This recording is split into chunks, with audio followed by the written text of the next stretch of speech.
I also want to get to a question that was fed to me by Bobby Stanley on the Twitters. If you follow me on the Twitters, you know that I respond to some people. Sometimes I ask folks what they want to hear me talk about, and I asked Bobby Stanley that.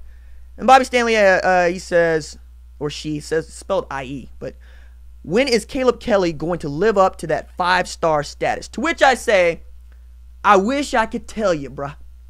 Caleb Kelly is 6'3", 237 pounds, playing Sam linebacker. Perspective.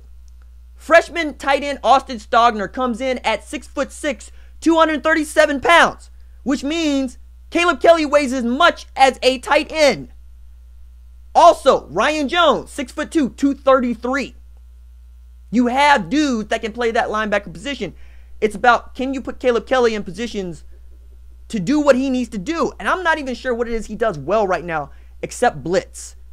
And seeing as you got Ronnie Perkins at 254, and you got Isaiah Thomas at 256, and you got Kenneth Mann on the outside, and you got David Ugwebu and Joseph Wette coming in, also interviews on this channel you can go listen to and watch.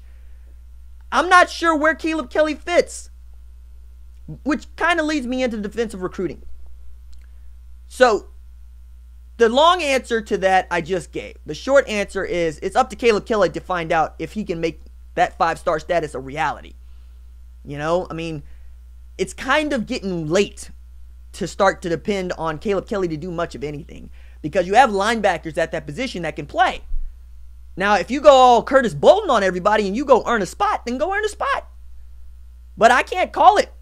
Right now, I would say that he's not going to start. That's just today. We'll see.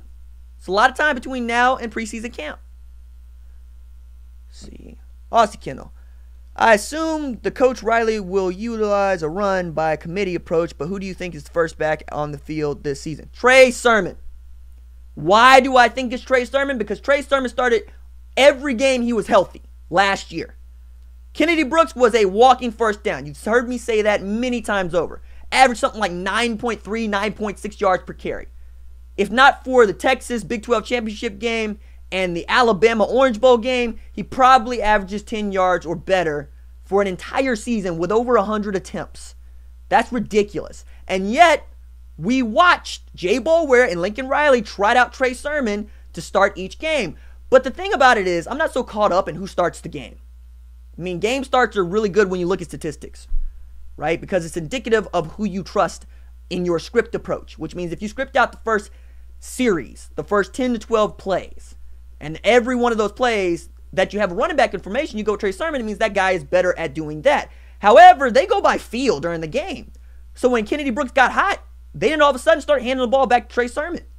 They started to mix it up, and I think you'll see more of that. I also think that Ramondre Stevenson, if he is as good as he looks, he's going to get a lot of touches.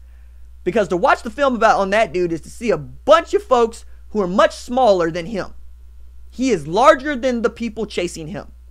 So that'll be fun. And then you got Marcus Major, who's going to show up out of Millwood, and he's a stud, but I don't know how much game he's going to see because TJ Pledger didn't see much of anything, and he's still here. You know? So I think it's Trey Sermon coming out of the gate, but after that, watch the number of carries that go to each running back. I don't think that's going to be that difficult.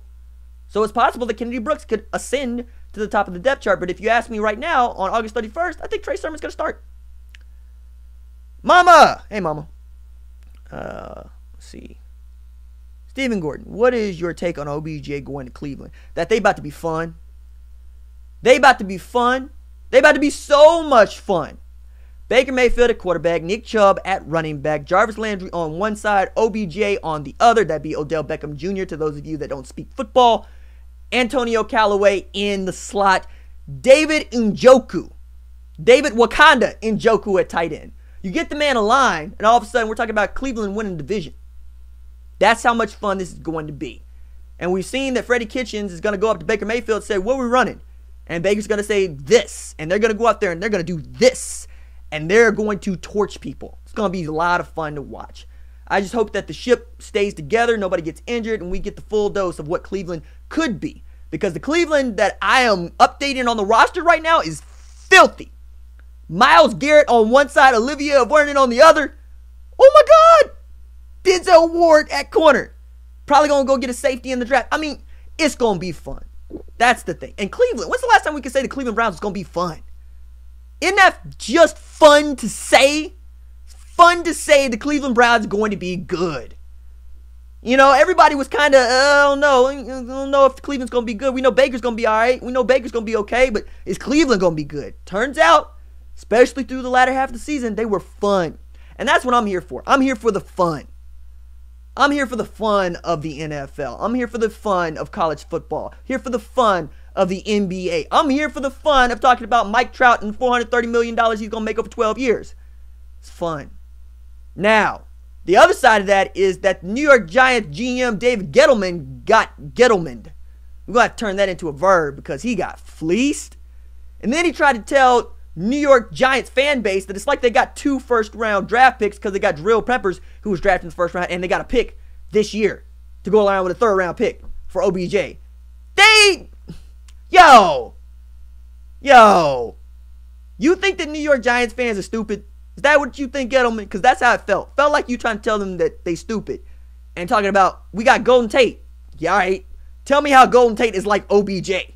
You can't. That's the point. You know, as much as I love Sterling Shepard, if Eli Manning is still throwing them ducks, that's the problem. And since David Gettleman wants to run the ball and play defense, and he ain't got no defense, the Giants is going to be doo-doo in 2019. Giants going to be absolute garbage. Saquon Barkley's going to be the best running back on a garbage team. Man, I feel for Giants. No, I don't. I'm a Cowboys fan. I kick rocks, New York. Y'all got a Super Bowl this century. Can't stand y'all.